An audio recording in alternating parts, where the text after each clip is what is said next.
Hey. Another episode. Figaro. Part 2. I think, Comedy Store Part 4.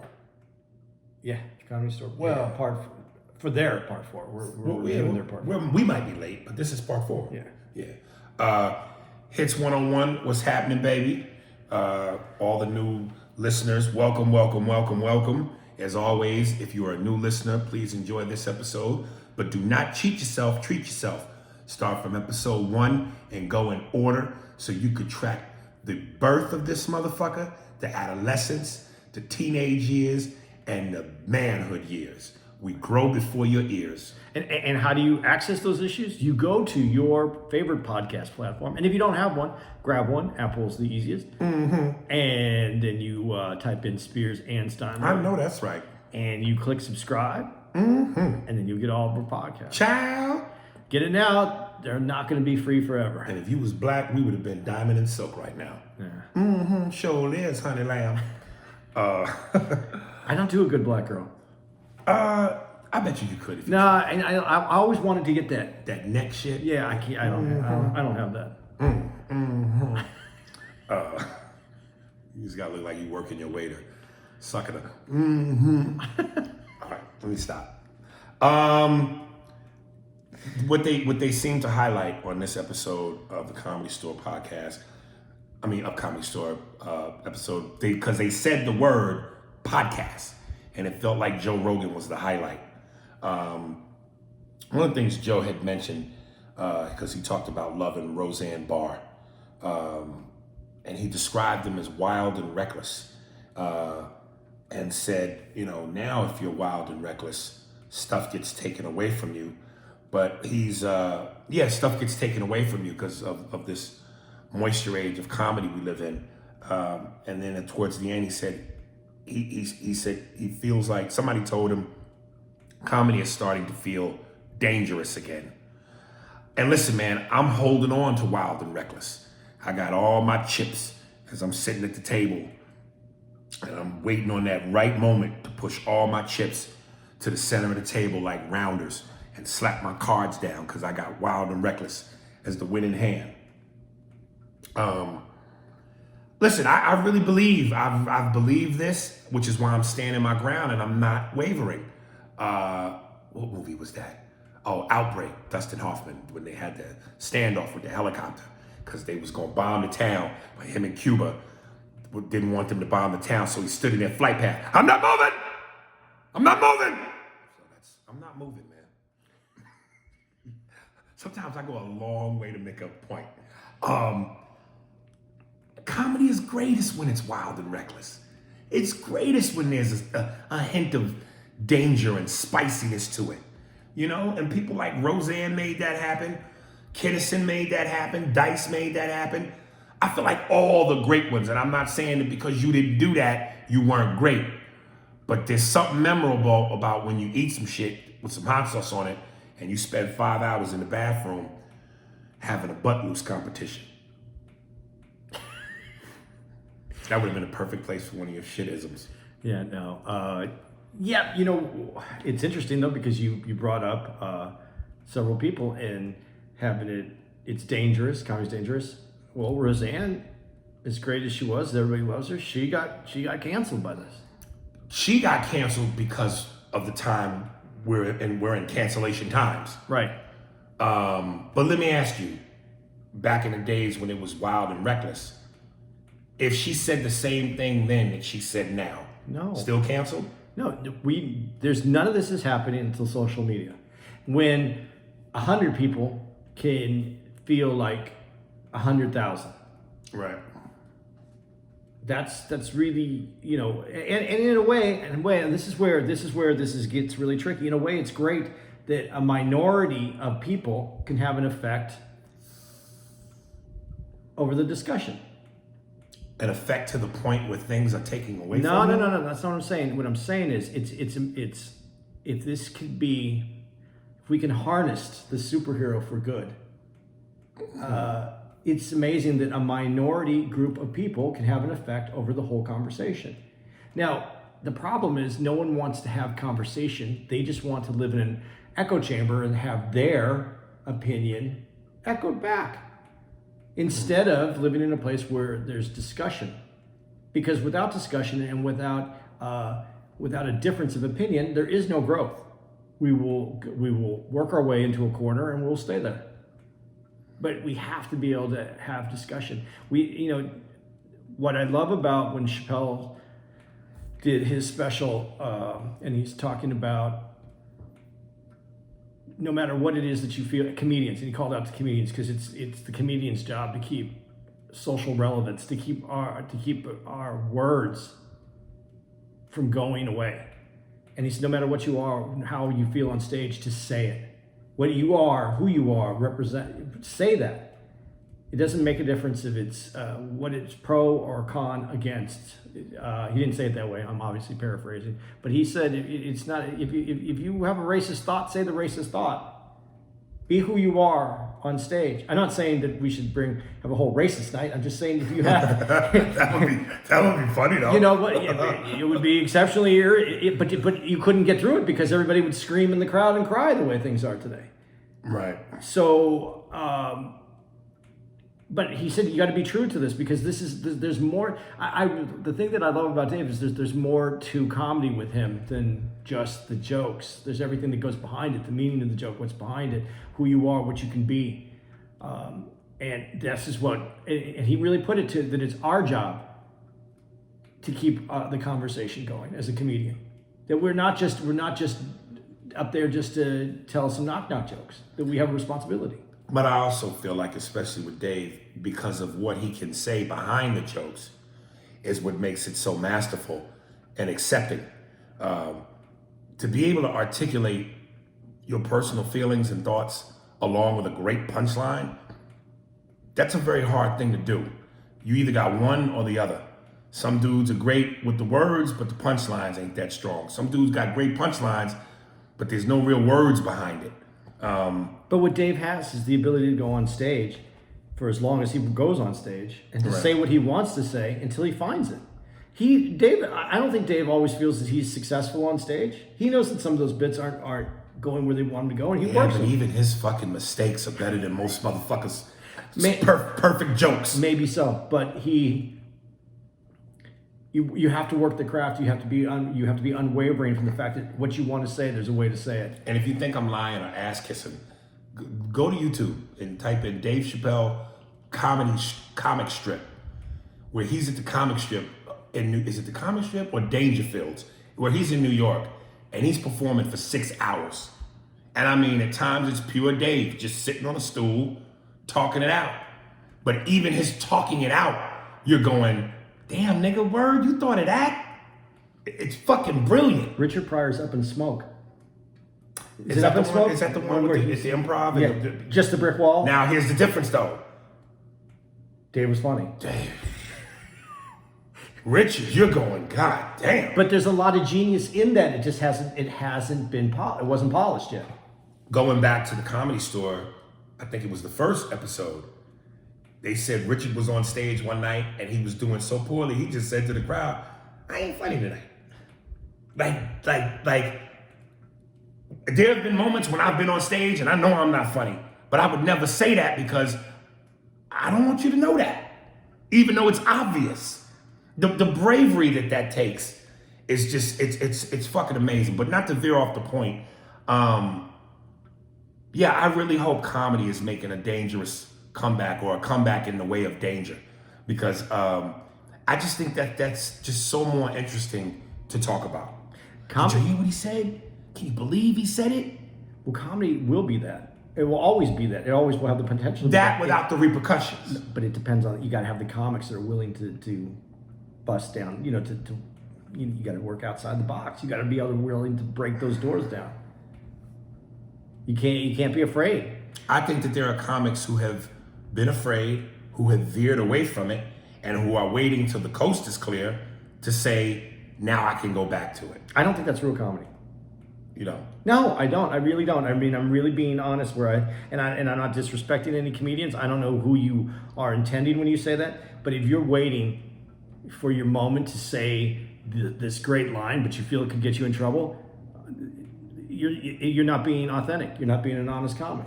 If you're saving it till it's easy, then that's not comedy. Real comedy comes when it's hard, when it's difficult, when it can change an opinion or change a mind. Your Honor, let the record reflect that my client, Ari Spears, has been standing his ground since the very beginning. Joey Diaz, I love it when they cut to Joey Diaz and he's doing some joke in the OR about being called a spick. And he goes, somebody called me a spick. Do you know how good I felt? Yeah. I felt like that was a real American. And it was great, and you could see the audience clap and respond to it because it's almost like we're waiting for the audience to catch up. And I think a lot of them are already there and want to be there, but again, they're scared too. But they want it as bad as we want to give it. But no, and I disagree a little bit on that.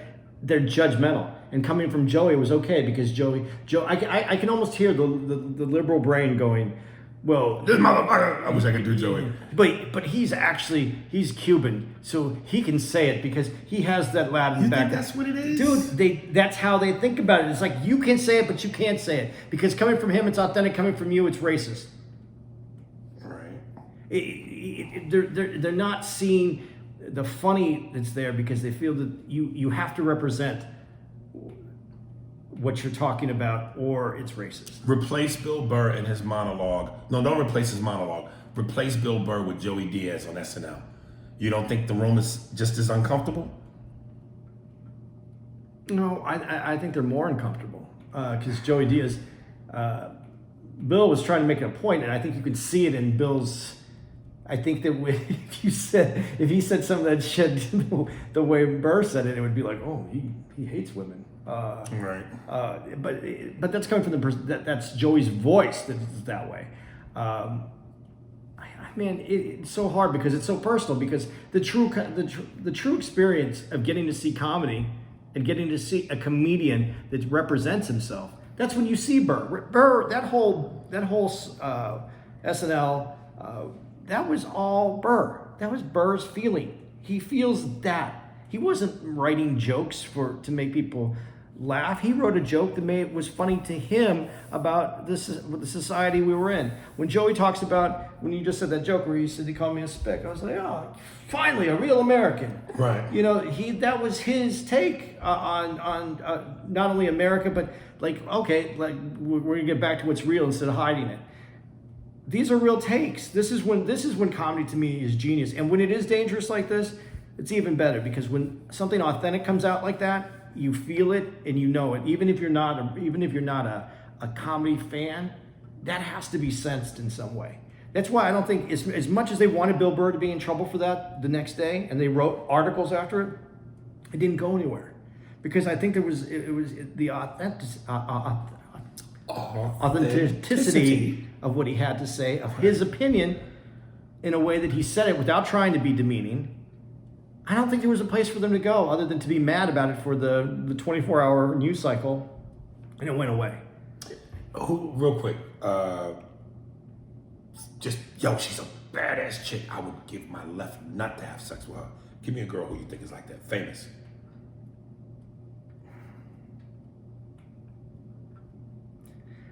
I don't have, I only go back to, I don't have those kind of, I don't feel that way. It goes back to when I was young. It would be Michelle Pfeiffer. There was Michelle Pfeiffer says to you, Andy, you could have all this pussy if you just say the word authenticity. Go. Authenticity. I knew you wanted it. But it's so weird that do you update your crush like that?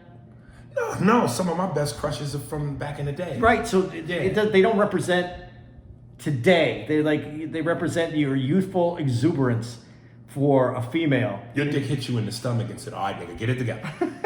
I'll say it with you. Right, though? Yes. We don't update. No, but listen, mental foul pussy stays mental foul pussy forever. So Sophia Loren in the Sophia Loren days is still doable. Ooh, that file might have got lost somewhere. I love when Joey said, is Joey from New York? No, Joey was originally from Cuba, grew up in the Bronx, I think. As well. Okay, but he grew up in the Bronx, so you could tell the Bronx influence.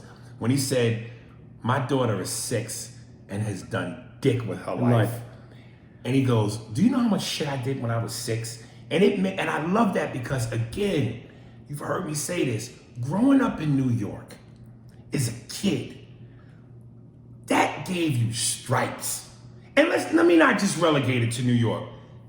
The 80s, the 90s, the 70s, no cell phones, no Twitter, no social, and that's what he was alluding to.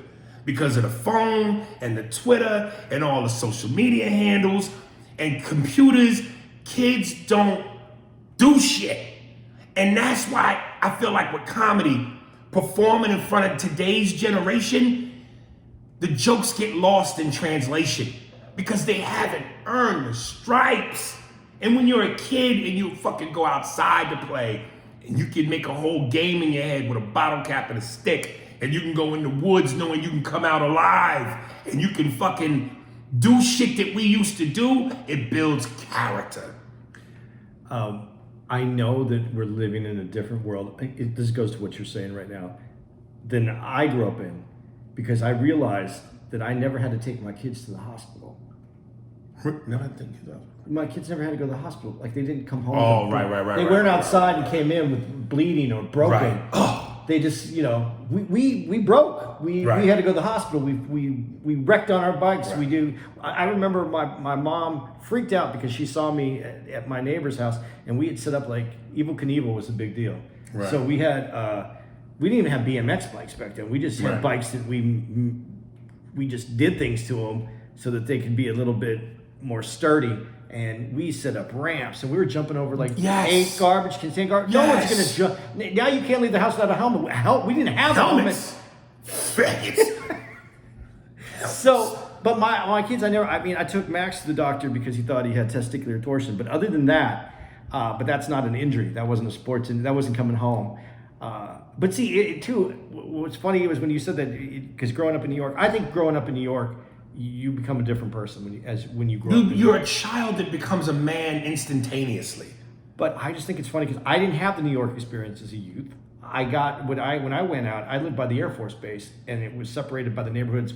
It was the neighborhood, the desert, and then the Air Force Base. And so, we would go out in the desert, and there's crazy stories. There was like a dead cow that we watched. We'd go out and look at every day as it decomposed. There was, and there was weird people in the desert. And your parents just say, stay in the desert, or make sure you avoid, people. Don't talk to people in the desert. But as kids, we would go out, and the rule was you come home before the street lights come on. And so then I would come home. But in New York, you can't avoid the crazy. Right. Well, yeah, you avoid it by staying glued to your phone in the house. Well, that's how they do it now. But when you were a kid growing up there, if you went outside, you were in the crazy. And not only were you in the crazy, you knew how to fight it. Right. Like I said, at one time, this building across the street from where I used to live in New York, 433 West 34th Street, apartment 12B, me and my sister would play on these steps.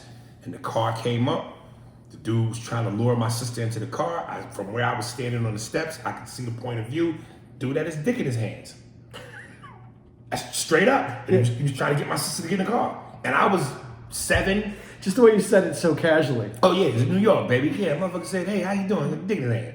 And I yelled, motherfucker, the fuck out of here. And he drove off. Now, obviously, no one should have to have that as an experience. I'm just saying you were tested.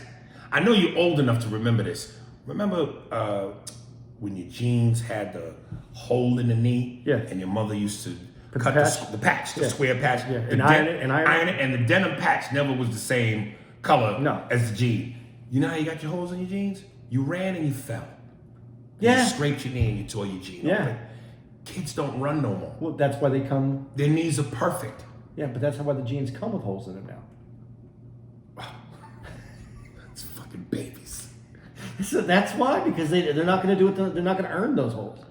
But before, you know what? I'm going to say I never asked you to do this because I never like making you do it. But it's going to be so fun if you will do this for the people listening.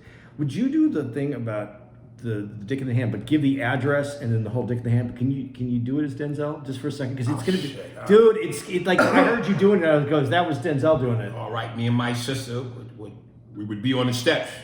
All right, I'd be on the top step and I'd be looking down at her on the bottom step. And this car drove up, and I remember I see this guy, he's 433 West 34th Street, across the street. All right, and he had his dick in his hands. He was trying to lure my sister into the car. Dude, let me just say, and I actually have this in my notes. Let me just say, first of all, big shout out to I Am C King. And for those of you who've seen enough interviews with me, I always pump this dude. And I say because of him, I have retired my Denzel. I only did it because you asked me, but I feel silly doing Denzel now because of I Am C King. And I actually had this in my notes in regards to that. You know, a lot of people ask me, or some people have said, you know, when they come to my show, dude, you didn't do no impressions. And, you know, I do Stallone. Hey, yo, Mick, how you doing, Mick? Mick! And I do Statham every now and then. I'm trying to get around to doing Tony Soprano. And I say, one, I don't do the impressions as much because I did everybody I could do on my first special, Hollywood Look, I'm Smiling. And I don't want to, you know, do the same motherfuckers again. If I'm going to do somebody, I want to do some new people. So I'm trying to stock up on some new people. But the other thing is this, and this is where Aries is having now moments of pure humility. When I look at guys like Jay Farrow, guys like Afion Crockett, some of the impressions that Godfrey does, my man C King, I just don't feel like I'm good at them anymore, or I'm as good as those dudes. So I'm like, ugh. Unless I got somebody new that excites me, which, you know, of course, to James Gandolfini, because one, it's a black dude doing a white dude, and two, it's James Gandolfini. So unless I have somebody new, I'm just like, every day I look on Instagram and I see Afion and Jay and C King and these motherfuckers. C King does Chappelle. Fuck does Chappelle. Fucking Jay Farrow does Kevin Hart. And I just go, these motherfuckers got me, man. You won't do it unless it entertains you. Like you won't do it as you don't want to do an impression as a crutch. Right. Unless it entertains you, you're not going to do it. But did you see Godfrey's the video with him doing Steve Harvey? Oh, that's fucking class A shit, man. It's class A shit. And the music, when he puts the Family Feud music, oh, Jesus. But how would you like to be Saturday Night Live guy? Thompson. Kenan Thompson. Yeah, who's done it, like for the years he's done it. And then all of a sudden Godfrey just comes up and obliterates it. That's what I'm saying about the Denzel. Even though in my defense, my Denzel, I don't think is as bad as Kenan's Steve Harvey. I'm at least in the neighborhood. But C. King has made me retire. Dude, does C. King get the eye and the whole thing? The mouth, the fucking, I mean, and listen, if you took the mouth away, which anybody could do the mouth, it's just looking like you had a stroke. All right, everything that we go, huh? You know, I'm doing the mouth on camera. But it's the voice. It's everything. You could, when people go, yo, if you close your eyes, you could, there are some dudes that try and do impressions, and I swear to God, I love him to death, Eddie Griffin, all the respect. But when he does Bill Cosby, and I did this on Big Boy at Power, and to this day, Big Boy plays it on a reel. He cried laughing. I go, all Eddie Griffin's impressions sound like Eddie Griffin. I'm Bill Cosby. I'm Jesse Johnson. Like, they all have that Eddie tone. Fucking C. King, I mean, all right, Harry Spade. But what he does, that's like, you know, now, you know, I saw his face the other day when I wanted to take him shopping, but he wanted to go to the mall. Uncle June, this is a cash basis. You know, so it's, when you lose yourself, and C. King loses himself, and Denzel. By the way, Aries just said he was making the face on camera, on the mouth on camera, and we just put this up recently, a YouTube page. Right. that has what you're listening to completely raw and uncut. We don't do any edits to it. It's just the way that we're talking in the room. Anything that's messed up is going to be on it. We just throw it out there for anybody who wants to see who we are. So if you want to check it out, Spearsburg Pod on YouTube. And you can check out this raw and cut shit. Just so you knew why Aries was looking at the camera, and you're wondering there's no camera on this. Yeah, exactly. Because we stepped up to video now. That's where you can get it at though. But we haven't officially moved over to video. We're testing it out. So if you want to see the raw and cut shit, you can go check it out there. And again, I proudly do this like I'm a proud dad pumping up his son. Because again, for all of my bouts of vanity and cockiness, which I know I can be. I give the credit where the credit is due. Look them up on Instagram. I am _CKING. IAM _CKING. I am C King. That nigga's Denzel. Whew, rest in peace, Aries Spears. They talked about on the Comedy Store podcast, the 90s being the era of darkness. When the Comedy Store, the late 90s, early 2000s, lost some of its shine. Now, you'd never been to the Comedy Store in the 90s, right? Yeah, I did. I was there. You did go? That's when but I don't think I was there. I was there as it was getting dark. I was there like towards before Eddie Griffin popped off. Right. That was the beginning of the 90s. It's ironic that you said getting dark when the shooting was on Monday night, which was nigga night.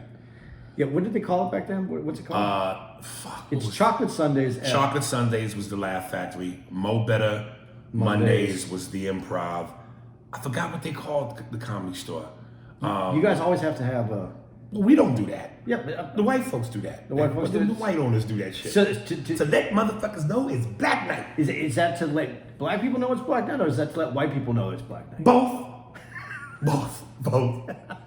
Like, come get it. Dinner's ready. Ding, ding, ding. Child's here. Come and get it. Niggas here.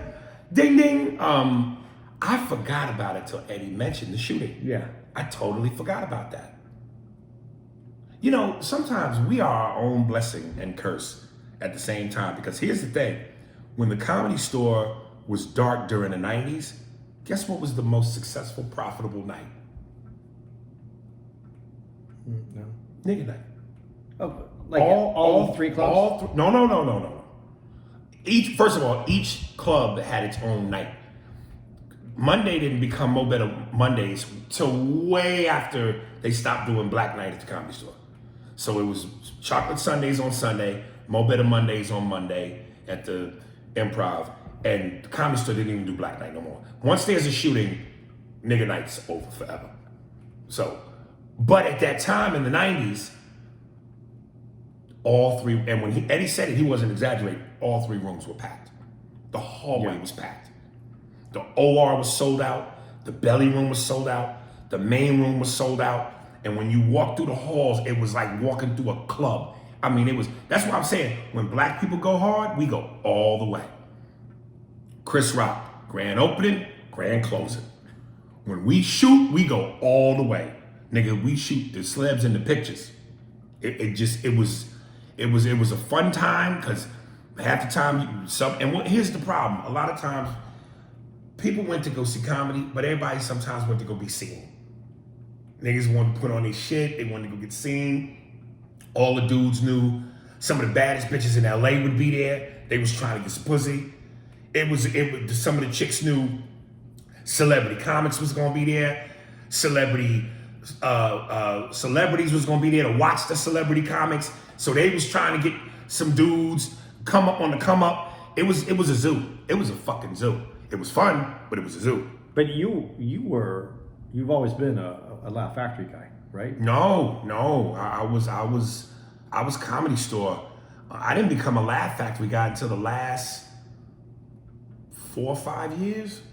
That's when you really... That's when I was... Because you don't perform that much in California. Exactly. Okay. So when I had stayed away from the store for so long that I just never went back. And then I started going to the Laugh Factory and that became my spot. But you went to the store not too long ago. Yeah, I did. But and anytime I've gone to the store, it's because someone was doing a show, either like a Matt Rife or a Skylar Stone, and they said, yo, I'm doing a room I got a night in the main room on this particular night. Yo, let me put you on the bill and come perform. And I go, okay. And I would do it. I'm not there in the traditional sense anymore where I can pick up the phone, call who I'm supposed to call and go, give me spots. And they give me spots. Have you gone up in the OR room at all in the last year, 2 years? Maybe once or twice. Maybe once or twice. And I will say, both those times, I bumped somebody.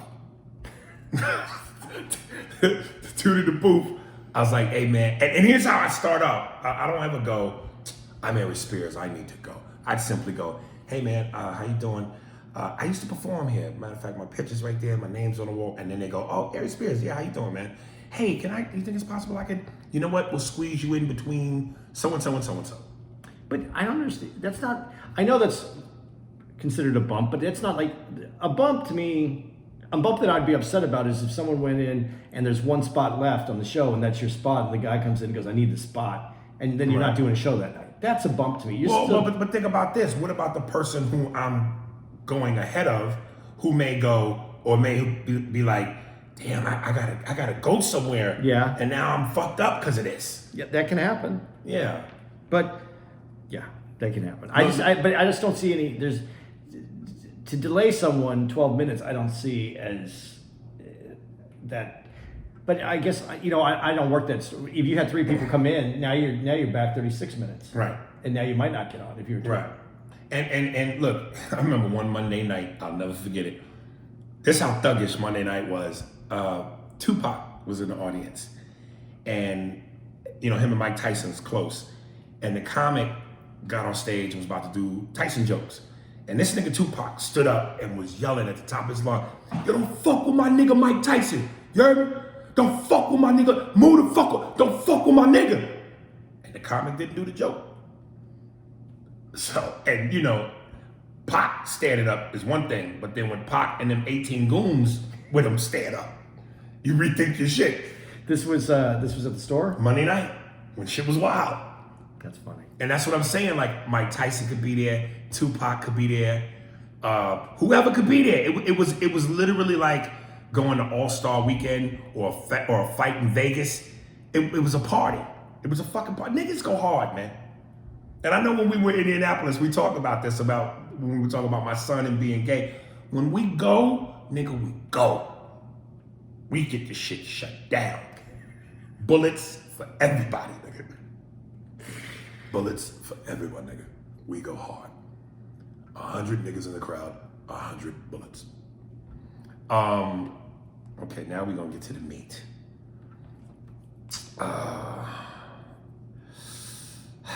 And they had, and you know what's funny? Because again, I knew they were talking about Joe Rogan. I knew this was gonna come up. But before I get to that, let me just say this, dude. I was thinking about this, and it fucked my head up. Like, I was on Instagram, and I was perusing through the pictures, and it said, episode 1000 something of the Joe Rogan Experience podcast, guest Matthew McConaughey. And I'm going, from episode 1 of the Joe Rogan podcast with, I think Tom Segura said, it was just him and Joe in his apartment on the couch, to where it is now. What was the turning point in terms of episodes where people's publicists and managers and agents said, you gotta do the Joe Rogan podcast. It's as important as the Tonight Show. It's got 20 something whatever million views. Whatever you're promoting, you're gonna have 20 million eyes and ears on you. Sandra Bullock, fucking Mike Tyson, Kevin Hart, some of the biggest names in politics and science. Gotta do the Joe Rogan podcast. When did it turn? The store podcast, not podcast, the store documentary that they're doing right now.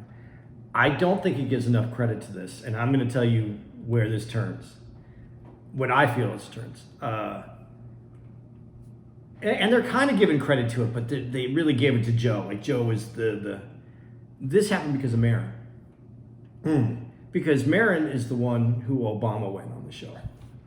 And I don't mean to cut you off, because I'm going to ask you this question, which is in my notes. Same thing I'm saying about Joe. Marin started out in his garage. Actually, that's not where he started, but go on. How the fuck does a guy who no one knows in his garage get Obama? Okay, here's how it happened, and I can give you this, and I got the background on Mark on this one. Mark had a show on what's the military, like the military. It's a TV show? No. It's a radio show. It's that goes all over the world.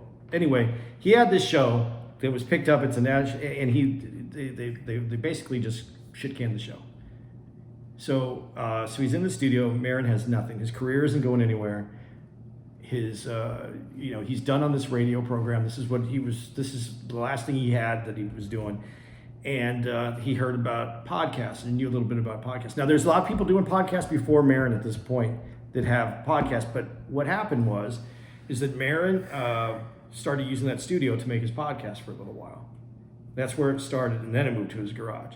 And he didn't have anything. He had nothing, but he had comics.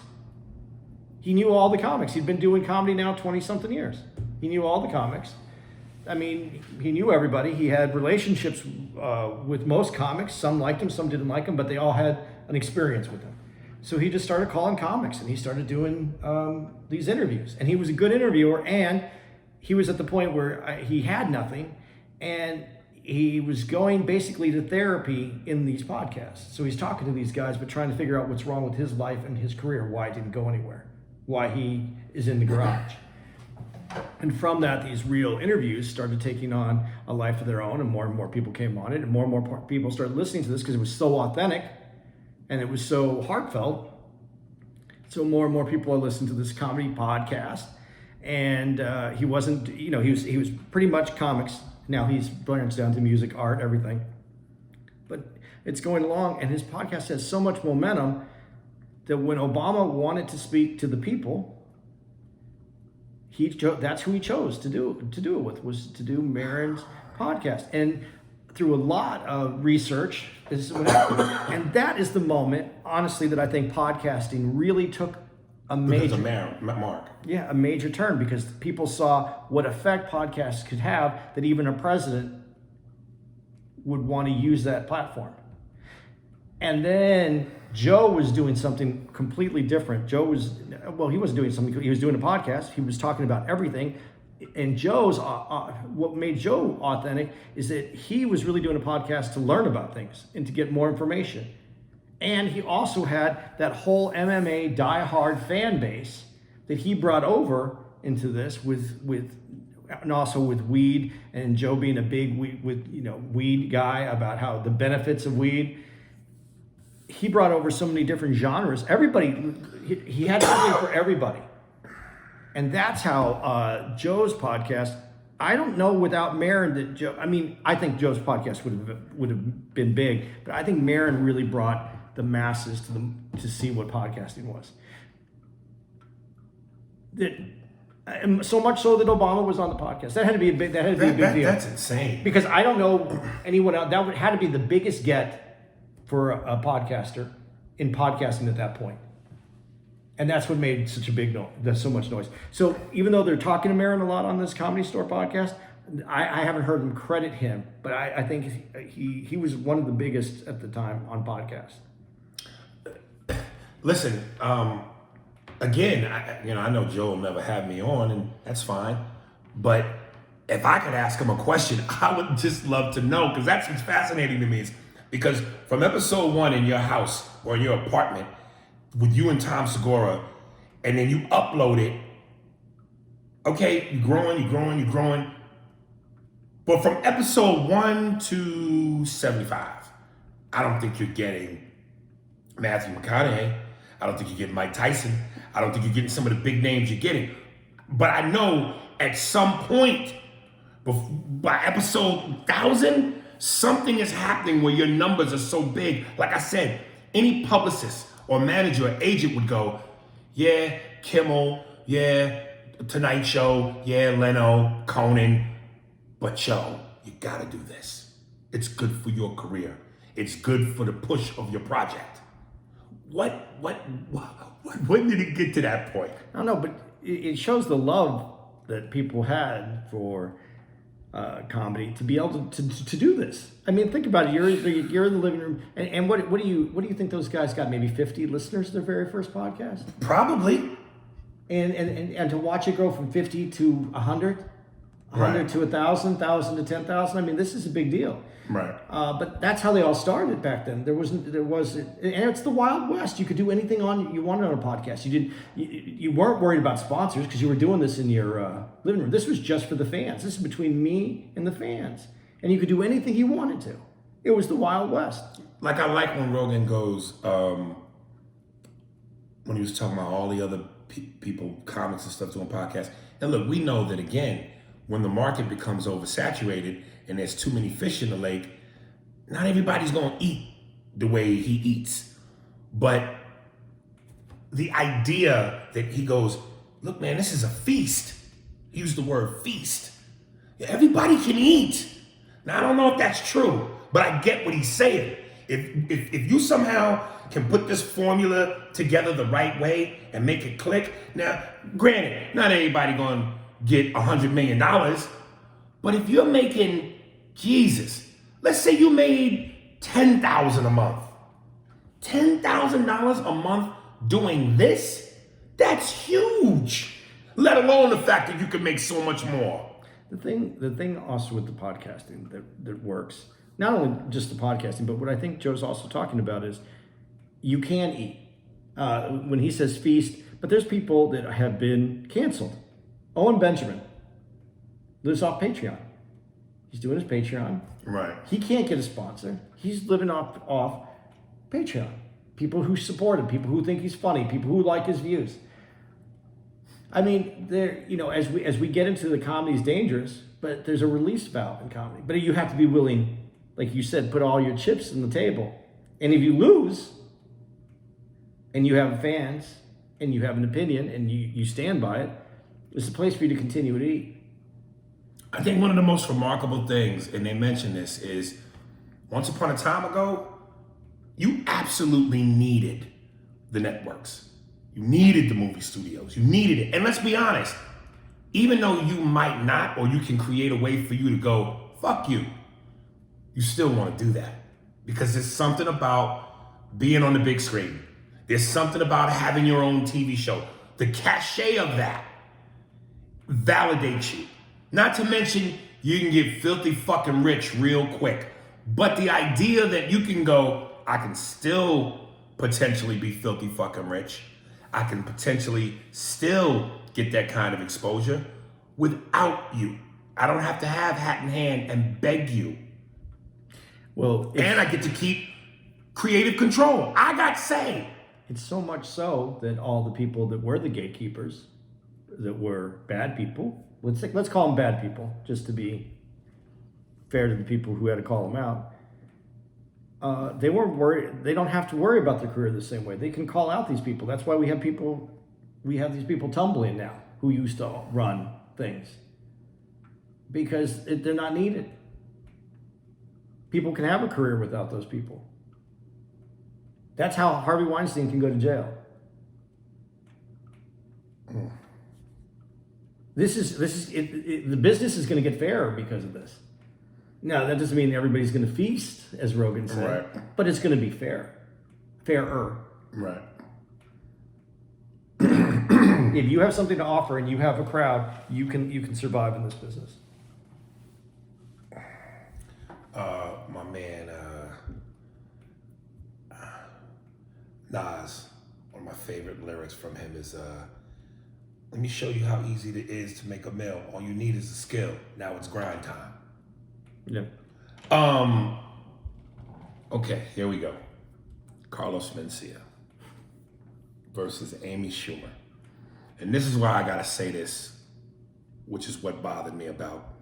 And the whole time I'm watching this Comedy Store documentary, I'm sitting here saying to myself, are they gonna do it? Are they gonna do it? But then I'm also going, they ain't gonna do it. They ain't gonna do it.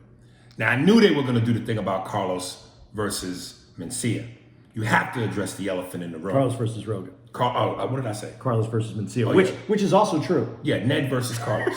Rogan versus Ned. But I went like this. I know they're not going to bring up Amy Schumer. She's not a Comedy Store girl anyway. It doesn't matter. But it is part of what the documentary is. Here's my thing. If you're going to put on the comedian cape and be the superhero for everything that is comedy in terms of purity and righteousness, then the goose is good enough for the gander. And I had a problem, and I remember when I looked at the feed, and I read a lot of people who said I lost respect for Joe because of that. Joe is a hypocrite. Because, now listen, let's be honest. Carlos did what he did. And here's the thing, dude. I know Carlos. Deep down, he's a nice fucking guy. He's a fucking sweet dude, man. He is a nice guy. And he's emotionally torn up about this as well. I don't know that he is. Yeah, I think he is. But here's my thing. You did it, man. You did this to yourself. And the whole time I'm watching this, I'm going, this is a bad look for Carlos. Because if you had a chance of a resurgence, this is killing you now. Yeah. Like if you were gonna go, all right, like everything else in time, shit dies down. When it dies down, shit gets forgotten. And I'm not saying Carlos can't go out on the road and make a living, because he can. He can, and he does still make a good living. I don't know how much he makes in terms of good, but I'm just saying in terms of a resurgence to a certain level of prominence and respect within your comedic peers, and maybe he don't give a fuck about respect for comedic peers. I always thought that was slightly overrated. Do you want it? Yes, but them niggas ain't paying your bills, so fuck it. But I'm still just going, dude, this is almost a reminder for people that you did this, and I think it's a bad look. And the fact that he even admitted it on certain interviews, I'm just going, dog, you're a nice guy. What are you doing? What are you doing? I think he's having a hard time processing the whole thing himself. I think first of all, he still sells out places. Not every place, but he still sells out places. He might not be doing the theaters and the big places he was doing. A lot of motherfuckers ain't. Dane Cook ain't doing theaters. Arenas. He does theaters now. Okay.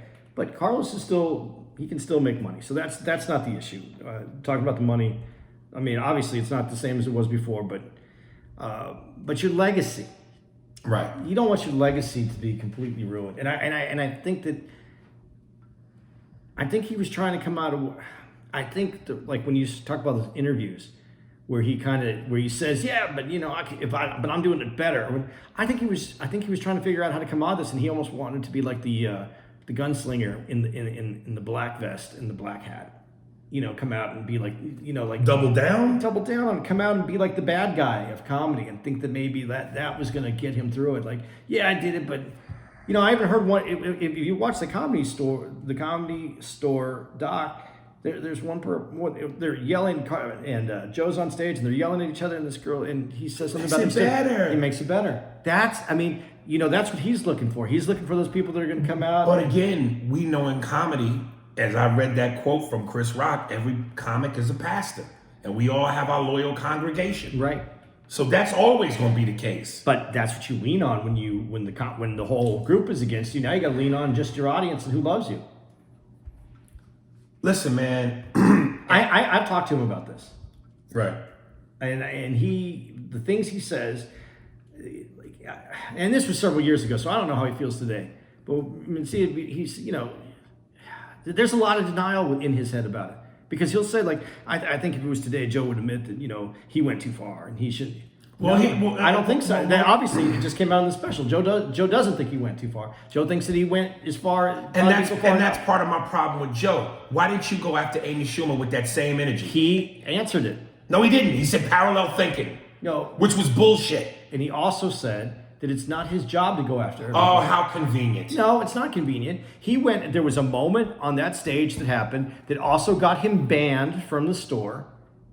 He went through it already. He stood up for what he had to stand up for. It's other people have to call out other people now. Do you realize that he literally, and again, I know Carlos did it to himself, But he took out his career. But he destroyed that man's career.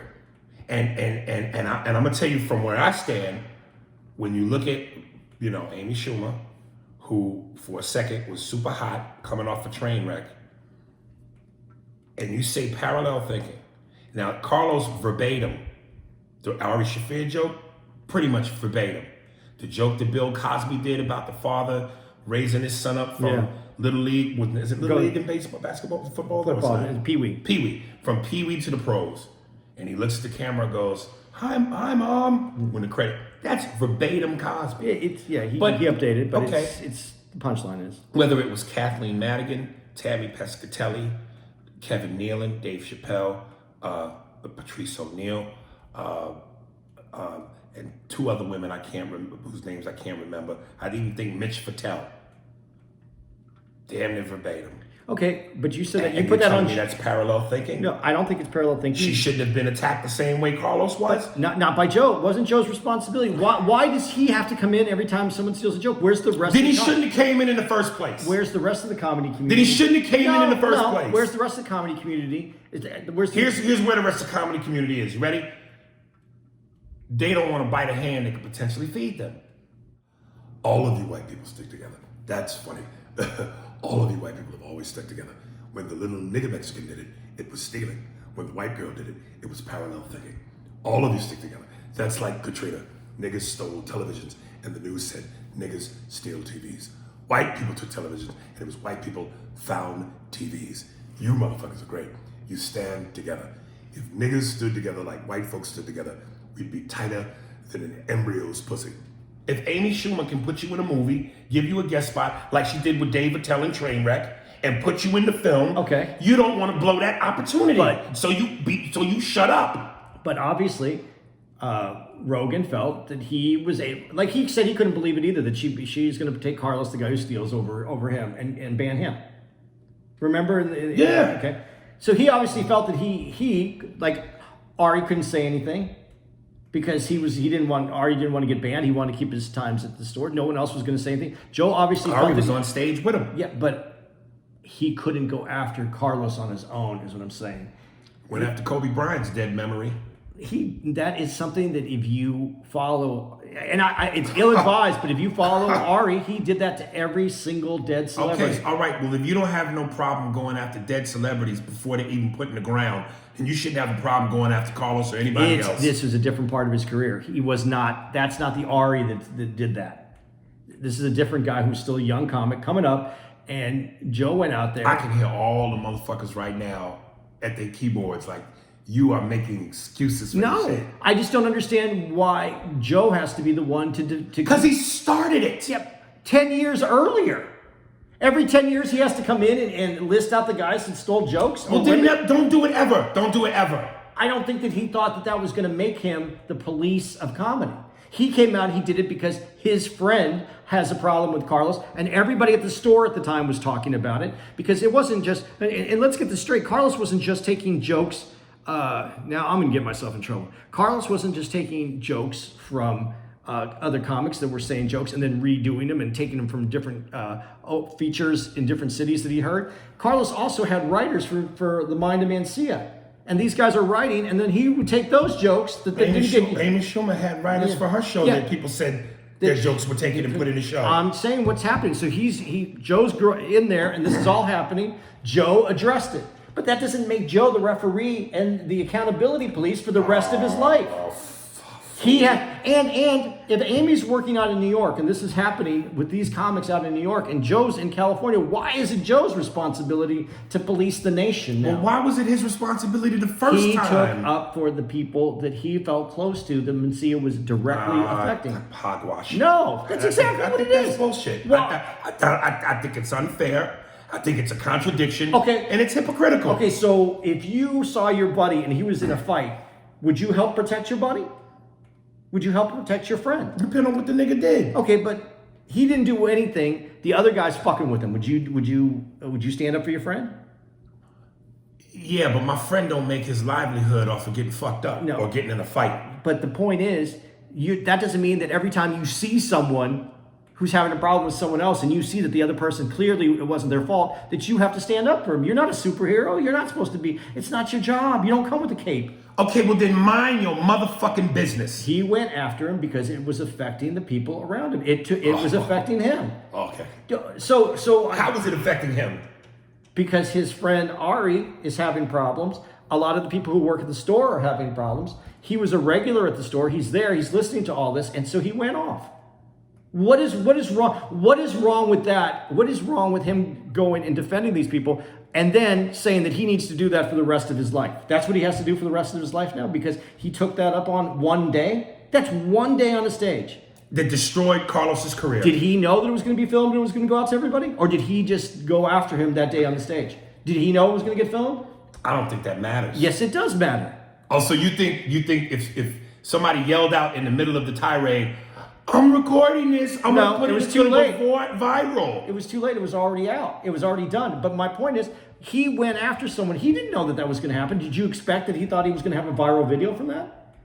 Do you think Carlos that day felt that his career was going to be forever affected by being on that stage that Probably day? not at that moment. No, neither of them did. No, because when you have a television show and you're riding high and you're a hot comic and you're making tons of money, your ego makes you think you're untouchable. No. So he probably thought nothing of it. Right. And I don't think that Joe thought anything of it either. He didn't think that this was going to be a part of his legacy either.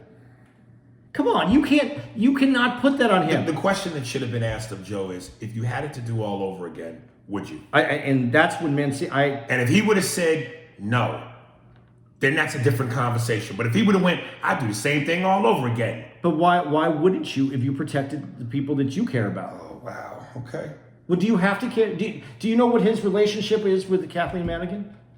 I have no idea. But do you know also that he felt like he was in a position to defend his friend because Carlos was on a show and Ari wasn't, and so he stuck up for his friend who wasn't in a position to say anything about it. And maybe this had happened several times because this was talked about going on for years, and he finally defended his friend. I don't understand why defending your friend makes you I'm not saying the protector of all comedy. Listen, you want to defend your friend? Have at it. But if you're going to defend your friend, then be the defender of it all the time. Well, did you see him come back out again after Carlos on anything? Did you see him come out and defend Ari on another show? By that time, he was banned, and he had suffered some damage. Okay, so he wasn't going to do it again. He did it. He defended it. He didn't go and try to make a viral video for it. He doesn't ever talk about it as part of his career. He doesn't go out and say, yeah, you remember the time when I took Carlos down? People bring it up to him. Okay. I don't understand why. I cannot comprehend why you or anyone else thinks that it's his responsibility to take it. I don't think it was his responsibility to ever bring attention to it. It wasn't, and he probably. I don't know what he would say now, but I don't know why it would be his responsibility to talk about other comics that have stole jokes, especially ones from across the country. He doesn't have any relationship with what's going on the East Coast. If he's with his West Coast comic, I don't think it has anything to do with any coast. If his thing is. I don't think it was just defending his friend. He was defending the righteousness and the purity of comedy. He said there are comics who work hard and put in blood, sweat, and tears to develop these bits. But he knew those comics. He was working with them daily, and he felt that he had... So he was just standing up for comics he knew. Not the art form and the point itself. Of course he was standing up for the art form, but he was defending the comics he knew that he felt that Carlos was basically taking fucking food money out of their pocket. Got you. You don't think so? Okay. Listen, if you're a comic, you could look at it the way some people would look at it and go, well, just write another bit. How could you ever have food taken out of your mouth? Just come up with more bits. Like, that's easy to do. And if you've come up with a great bit that, you do in a special and it's a defining moment bit, like Chris Rock's I Love Black People, I Hate Niggas. A lot of people say that bit changed everything for him. That one bit. So if somebody now does that bit that now you can't do, or people think you stole it, now that's food out of your mouth, potentially, out of your kids' mouths. Yeah. So come on. But it's that important. But there's other people who should be standing up for our people if that is the situation. All right, we'll agree to disagree. I just don't understand why he has to be the guy. He should have never been the guy. But okay, so who made him? So the if guy? you're going, who made him? I'm the just guy? saying, he should have never been the guy. But if you're gonna be that guy for everybody. He didn't do it to get. And what I really have a problem with, okay, let's just go with what you're saying. Okay, he was the guy for that moment, for his friend, but then we're talking about the point is thievery. So one is thievery, and the other is parallel thinking. There is parallel thinking where people have the same thoughts. You don't think so? I did the same joke for 2 months, and then I heard Bill Burr do the joke. Do you think that I think Bill Burr got that from me? I think there are certain similarities that happen based on what the topic is, but we know the difference between, they kind of hit the same topic a little bit versus verbatim. Verbatim is a different issue. Verbatim. That's not parallel thinking. Okay. That's not parallel thinking. That's right. But there are also jokes that are parallel thinking. You would agree with that though. Where their topics are parallel thinking. There's a lot of comics out there right now in today that I see do jokes and they're all in the same vein. They could say that they were in the room and they came up with the ideas. It's the same premise. You dance and cute. No, I'm really not. Dancing cute. I understand there's a difference between parallel thinking and stealing. But Dave Chappelle on Killing For What It's Worth on Showtime. I don't like a woman to tell me when to come. I like her to tell me where to come. Amy Schumer on The Leather Special. I don't like a guy to tell me when to come. I like him to tell me where to come. Parallel thinking? No. Okay then, so what are we talking about? You're talking about that Joe should fly in on his super cape and say something about we already covered that. I'm talking about now thievery versus parallel thinking. Oh no. You're telling me that's parallel thinking? No, I don't think any of that was parallel thinking. Okay. You didn't ask me if I thought someone should call her out. You asked me if I thought Joe should call her out. I don't think it's his responsibility. Okay. But someone who should be defending comics that if she's still taking jokes, which I don't think she is. I think she's happy being mom right now. When she comes back, maybe she'll do it again, and then someone will call her out. I don't know, but I know that you for some reason think Joe has a uniform and he's the one who's supposed to do it. I'm just saying he never should have done it. He didn't do it for that reason. He did it. It don't matter. He shouldn't have done it. He did it on a stage where you think only the people in that room are going to hear it. You know, you're not supposed to be filming inside the Comedy Store, right? Okay. I want to move on to this last thing. That's crazy, but okay. They ended with Brian Holtzman. And, they were saying that, and this is something I want to start doing, because this is really the true test and the measure of trying to get better. Along with being willing to bomb, you got to stop going for the prime time hours. And, at the Laugh Factory, they got 3 spots. They got the 8 show, the 10 show, and the midnight show. That 8 show is kind of when everything starts, which is still a sweet spot. But the 10 show, 10 p.m., that's the meat and potatoes. It's showtime, glitz and glamour. The house is packed. You might get laid show. The midnight show is when you got whoever's left from the 10 o'clock, but they're tired, they're drunk, they're straggling out. And then you got the people who come to the 12 o'clock show who want to see comedy, but it's 12 o'clock. There's a different energy. And sometimes you perform in front of 12 people. I want to make it a goal to start doing those shows. No, those just shows you're free to do what you need to do. Exactly. And when they brought up Brian Holtzman, this is a dude who lives on walking a room. Dude, I think he's genius. I think his bravery is genius. And some of what he says is funny as fuck. And I don't know if it's an act or a character, but he purposely comes off like just angry. Yeah. And yelling at you. I think it's...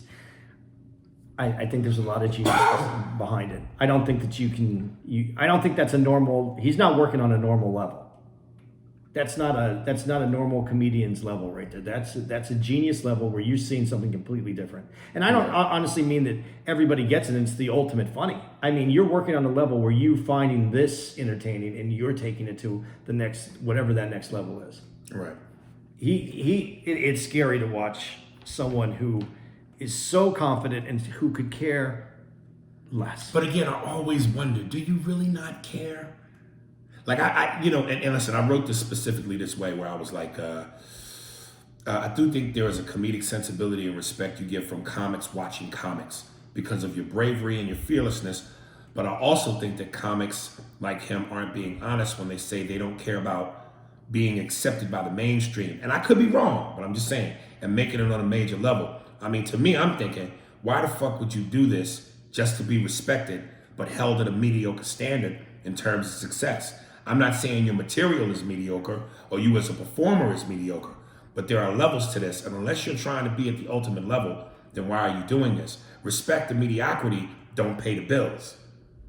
Yeah, but if this is art, what you just said, I look at it and I go, I think everybody cares whether they're appreciated or their artwork, if it's accepted, whatever that about the audience. But you care more about your art form than you do about the audience. I think everybody cares. To say that you don't care about those people is disingenuous, because I think there has to be a part in your as a human where you go, I can't believe they don't like this, because your art is that important to you. Right. That your art is more important to you than the people who don't get it. And I would go back to painting, and I would say that there's been artists, especially before art is taken over by money, when art was art, painters painted for themselves, and they painted, especially like when expressionism happened, they painted and they didn't care if the general art community thought that they were great. They were painting for their greatness, and then those people were recognized usually after they died. Right. But their art form, when you said, for prosperity, for that, they didn't do it for that reason. They did it because they wanted to be the best artists they could be. They were putting the best piece on canvas, and then after they passed, people went, you know what, that we fucked up. That was genius. Right. So I think that that's where those people live, and that's why I said I think he's a genius, because he lives past what we see as funny comedy. It'd be really great if certain people in positions of power, producers, directors, studio heads, network heads, were comedians. Because, to be able to look at somebody and go, because Hollywood's excuse is always, we don't know what to do with them. And there's always something to do with what's funny and with what works. If a motherfucker is truly funny, and obviously he's funny, so what he's doing is working. You mean to tell me, and how many times have we seen things where we go, damn, they remade that movie? It seems like Hollywood's not doing anything original. We're seeing the same shit over and over. So for a business that sometimes is starving for ideas, you can't figure out, this motherfucker here is crazy, or he says this, or he's like that. Let's figure out how to do something with that. So we give the public something new. As dangerous as that may be, something new. Well, I think that will happen because everything is getting new. Right now, everything's redone. We're not living the same way we lived. It's funny when we watch movies that are 10 years old. I mean, the phones look different, the TVs look different, everything's different. We've advanced a lot in the. But a lot of the comedy looks the same. Hopefully that changes. Hopefully it does. But who was the guy that was the head of HBO that was the original doorman at the Improv? What was that guy's name? Only two I know. No, original doorman at the Improv. Yeah. Oh, I don't know. He was a bartender doorman at the Improv. He was running the Improvs in New York for Bud when he was there. Then he came out to LA. And he was head of HBO. Yeah. Chris something. Yeah, I think it is. Chris. Yeah, you know how he got fired, right? He got canceled. Yeah, but you know why? Why? Because he physically beat up his girlfriend. Well, that's for sure. Yes. Well, I think he's at Stars. Oh, well, you beat up bitches and stars. But he knew what to do with comics. That's right. That's why they brought him over, and that's why HBO had that great comedy string for a long time. He was part of that. Yeah. And he was part of it. They need people that look at talent in a different way. And listen, I'm not advocating, abusing women, but clearly this dude had a fire in him that only a woman can put out. He had a fire in him that all I'm saying is there's something to be done with fire. Like, what do you think about Nick DiPaolo? I think Nick DiPaolo is extremely funny, very angry. Right. And if he was more approachable, he'd probably be way more famous. Patrice once said, Nick, or everything you said, Nick is funny as fuck, but he'll never make it because he says goo gobbler. You know, he'll never make it because you say goo gobbler. There was an episode I think on the Louis show, where they're playing cards and he keeps Nick's in it. Yeah, and a comic I don't know who it is. I only remember the scene where he keeps saying "fag" over and over in it. And there's a gay dude on the show. He's a gay dude in the. I think he's really a comic. I don't remember the episode that well, but it just goes over and over about it, and they discussed it and how that was offensive or not offensive and that was a Louis episode. It was. But see, that's what I'm saying. Louis made that happen for Nick because comics know, other entertainers know. When Hollywood won't give you that shot because they think you're dangerous or because they worried about certain shit, comics look past that bullshit and go, motherfucker's hilarious. Sometimes. Sometimes, yeah, I'll give you that. But put him in the right thing. Let him shine. This motherfucker's good. Yeah. So, give more comics more shows. And as we 180 this to a perfect close, that's why I think about the podcast. These are the more shows.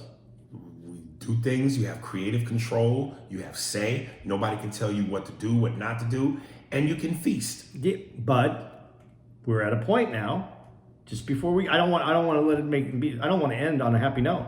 We're at a point though where you want to sponsor. And as podcasts get more and more sponsors, they're gonna come turn into TV networks. You can't say this, you can't say that. And right now, I know of a podcast that's sitting there, and someone got in trouble, and they don't want him back on the pod. The sponsors don't want the podcast. You know what I'm saying? No, they don't want the podcast back. They don't want that. No. Oh. But okay, us for instance, though. Let's take us. Yeah. You don't think we should have a major sponsor by now? Yes, we should. But I also think that we haven't been around long enough yet. It's not that we haven't been around long enough. I think we've been around enough, but I don't think we've promoted. We've kept this. I mean, if you guys are listening to us right now, we have kept this kind of like the first year of Seinfeld. It was 3 episodes, and if you caught it and you liked it, you were on something that I think is. I don't know I don't think we're original in the fact that we're doing something different. I think we're original in the fact that we're being honest, and I never had a career, so I have nothing to lose. And Aries is always willing to put his career in jeopardy to say what he wants to say. So you get an honest podcast. But that's it. That's it. Yeah, that's it, baby. All right. Yeah, next week. Oh shit. And I forgot on that last podcast. Oh, we can we'll edit that in. Yeah. Okay. So as always, gonna end by playing a up and coming artist on the end of this episode, giving somebody a chance to shine. This right here is from my man. Oh, and I'm proud to play this brother. He was a character in Utah. What was it? P-Funk. Oh, he sent you something? He sent me some music. P-Funk. Did he give you his? Oh, that is his Instagram too, though. Yes. P-Funk is his. P-Funk. There was a number. P-Funk. Was it a number? Yeah. P-Funk 2 or P-Funk 3 or 4. It'll be easy for me to find because all I got to do is type in P-Funk. Yeah, type it in because I know that he had. I talked to him. Matter of too. fact, it might come up real quick because I just put it in here. P-Funk, and he spells it with P-U-F-U-N-K-K. Did he spell it like George Clinton? Is that how he spells it? There it is. Wait, oh shit, damn. You know you kind of making it when motherfuckers got, is that really him? Yeah. Okay, yeah. P-Funk. That's his grill, right? Is that to do with the grill? Oh, yeah. So this is from my man P-Funk. His Instagram handle is P, and he's out of Utah. A nigga who raps out of Utah.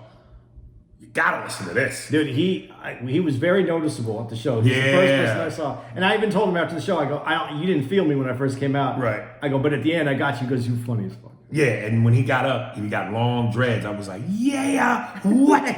Okay. And 1,000 shiny sparkle shits all around his neck and in his mouth. P-Funk, P-F-U-N-K-K. underscore the last disciple, THELASTDISCIPLE number 74. That's P-Funk underscore the last disciple 74. This track I'm fitting to play right here is called Till the World Blows. So give my man P-Funk a listen. If you like him, let him know you like his shit. And there we go. Big shout out to Hits 101. Oh, wait. You had shout out to Hits 101? Yeah. Okay. And also check out all of our social media that we have going on with this. Check out our Instagram page, which is Spearsburg Pod. And check out our Twitter. We have a Twitter. And we also have the YouTube page that I told you about earlier on this, that you could go check out this uncut video of this. What's the Twitter called? I think the Twitter is still SpearsBurgPod.com. That's the Not Twitter? not .com. Yes, no, Spearsburg Pod. Spearsburg Pod. Yeah, that's what it is. SPEARSBERGPOD. Yeah. And where you can see the Arnold Schwarzenegger cartoon. What was it called? The something. Yay. God, I'm fucking getting old. And our Facebook page, man. You can check us out there. You can find out anything. We're just starting to post more shit on there, so please check it out. We would appreciate that. And now, without further ado, P-Funk, baby. Till the world blows. See y'all next week, same time, same back channel. We out here.